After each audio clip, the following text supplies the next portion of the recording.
Hi, I'm Jill Galloway. I'm an artist educator at the Smithsonian's National Portrait Gallery. In today's lesson, we're talking about clothing or fabrics within art. If you're going to put clothes on your figures, in other words, if you're not painting or drawing nudes, then you need to know how to make cloth or fabrics look real. That's what we're looking at today. We'll do a lot of colors and we'll do a lot of blending. This is a really fun lesson. Let's get started. When we build a figure, we think through the clothing to the form. You need to approach the portrait that way to make sure your proportions are correct. In other words, when you draw fabric folds, you need to think about not only what you're seeing, but what you're not seeing. Where did the fabric come from, and where is it going in and out of each fold?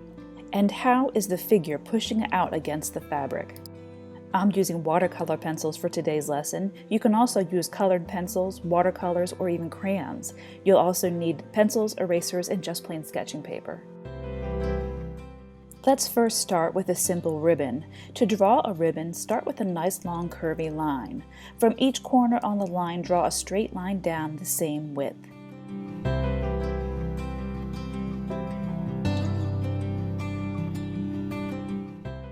Now recreate the curves connecting the straight lines. You'll start to see a ribbon forming. Now you might need to draw through the ribbon to make sure you get those curves right, and then just erase away where necessary. If we add color to the ribbon, you'll want to look for the light source first in the top left corner, and then as the ribbon rolls inward away from light, it will get darker, and then it rises up out towards the light again as it comes forward.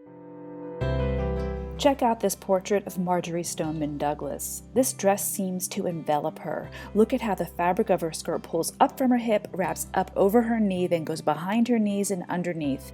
You need to think through the subject.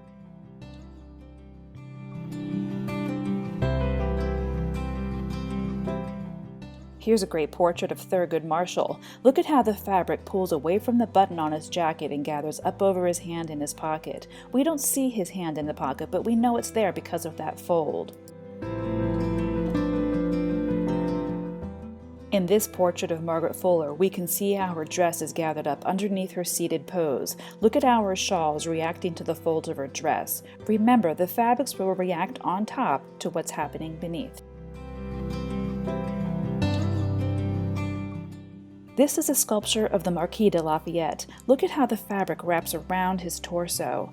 Practicing fabrics using sculptures is excellent because you can get up and walk up around the piece to see what's going on all around your subject. You can see where the fabric originates and where it ends. When you paint fabrics, think about where the fabric folds up in on itself, getting darker, and then lifts up to the top of the fold, which will be brighter. Just like with the ribbon, coloring from inside or behind to the rising up will be gradual. Thanks so much for joining me for today's lesson. We would love to see your fabric and cloth drawings. If you wouldn't mind posting your results on social media with the hashtag MyMPG, then we can all check it out. Thanks again, and we'll see you next time.